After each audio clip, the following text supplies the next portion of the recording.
Middle east में हाल में जो कुछ हुआ है उसने दुनिया भर के एनर्जी मार्केट्स में जैसे भूचाल ला दिया है। ईरान की तरफ से आई सिर्फ एक चेतावनी ने पूरी ग्लोबल इकोनॉमी को एक बहुत बड़े संकट में डाल दिया है और इसका असर हम सब पर पड़ सकता है।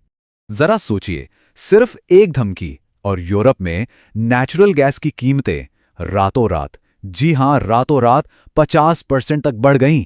ये एक ऐसा उछाल था जिसने पूरी दुनिया को एकदम से चौंका दिया। तो सवाल ये उठता है कि आखिर ऐसा हुआ क्या? कैसे सिर्फ एक धमकी ने दुनिया भर में इस तरह की दहशत फैला दी?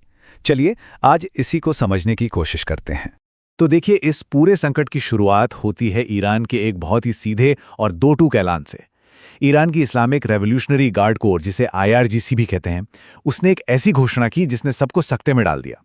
और ये कोई हल्की फुल्की धमकी नहीं थी। IRGC के एक सलाहकार इब्राहिम जबारी के शब्द बिल्कुल साफ थे। उन्होंने कहा, यहां से गुजरने की कोशिश करने वाले किसी भी जहाज पर या तो हमला किया जाएगा या फिर उसे आग लगा दी जाएगी।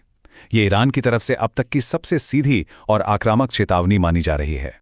अब इसमें एक मजेदार बात यह है कि अमेरिकी सेना का कहना है कि कागजों पर या कहिए कानूनी तौर पर यह रास्ता खुला है, लेकिन जमीनी हकीकत वो कुछ और ही है। कोई भी शिपिंग कंपनी भला क्यों अपने जहाज़ों और क्रू मेंबर्स की जान दांव पर लगाएगी? तो नतीजा ये है कि भले ही ये रास्ता कानूनी तौर पर खुला हो, असल में व्यापार के लिए ये पूरी तरह से बंद हो चुका है। तो आखिर ये स्ट्रेट ऑफ हॉर्मुज़ इतना ज़रूरी क्यों है? इसे अक्सर दुनिया की एनर्जी आर्टरी यानी ऊर्जा की धमनी क्यों कहा जाता है? तो देखिए, ये ईरान और ओमान के बीच एक बहुत ही संकरा समुद्री रास्ता है। ये पारस की खाड़ी को ओमान की खाड़ी और फिर आगे खुले समंदर से जोड़ता है। और जब हम कहते हैं संकरा, तो इसका मतलब है बहुत ही संकरा। अपने सबसे पतले पॉइंट पर यह सिर्फ 33 किलोमीटर चौड़ा है।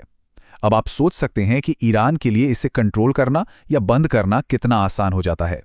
इसकी अहमियत समझने के लिए जरा इसे एक आंकड़े पर गौर कीजिए। दुनिया की कुल तेल सप्लाई का लगभग 20% हिस्सा हर रोज इसी अकेले रास्ते से होकर गुजरता है। इसका मतलब यह हुआ कि दुनिया का हर 5वां तेल टैंकर यहीं से होकर जाता है। इस रास्ते पर सऊदी अरब, कतर, UAE और इराक जैसे दुनिया के सबसे बड़े तेल और गैस एक्सपोर्टर्स निर्भर हैं। और खरीदारों की लिस्ट भी देखिए, चीन, भारत, जापान, साउथ कोरिया और पूरा यूरोप। तो जाहिर है इसका बंद होना एक बहुत बड़ा सप्लाई शॉक है। चलिए अब देखते हैं कि ईरान के इस ऐलान का समंदर में जहाज़ों पर फौरन क्या असर हुआ। असर बिल्कुल फौरन दिखा। सभी कमर्शियल जहाज जहां के तहां रुक गए। तेल के टैंकर खाड़ी के बाहर लंगर डालकर बस इंतजार कर रहे हैं। एक नया बीमा संकट खड़ा हो गया है, क्योंकि इंश्योरेंस कंपनियां इस इलाके में जहाज़ों को कवर करने से साफ मना कर रही हैं।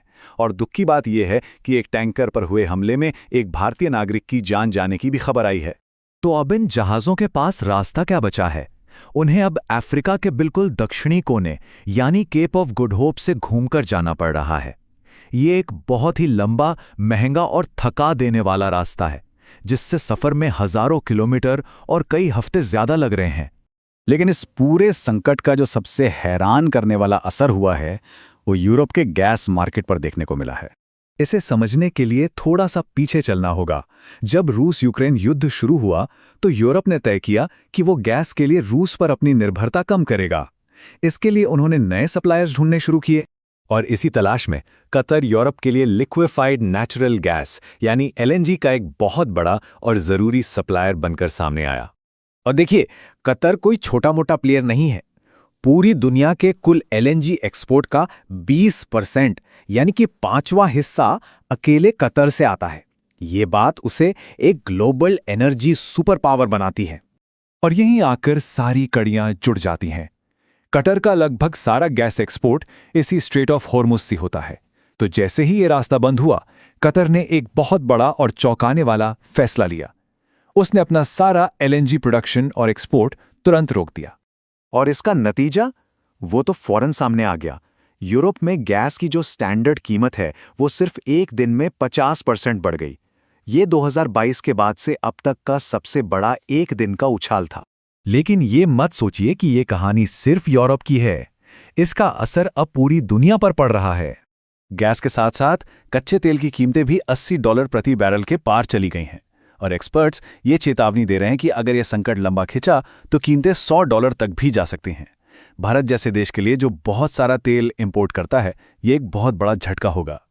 एशिया पर भी इसका असर बिल्कुल साफ है। भारत, चीन और जापान जैसे बड़े खरीदारों को अब कतर से सप्लाई नहीं मिल रही। तो अब क्या होगा?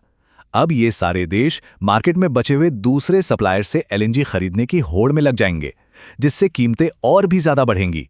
और इस बीच चीन ने खुलकर ईरान का समर्थन कर दिया है, जिससे ये जियोपॉलिटिकल तनाव और भी गहरा गया है।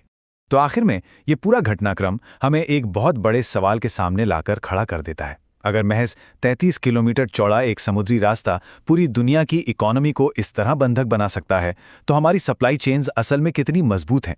ये एक ऐसा सवाल है जिसके बारे में हम सबको सोचने की ज़रूरत है।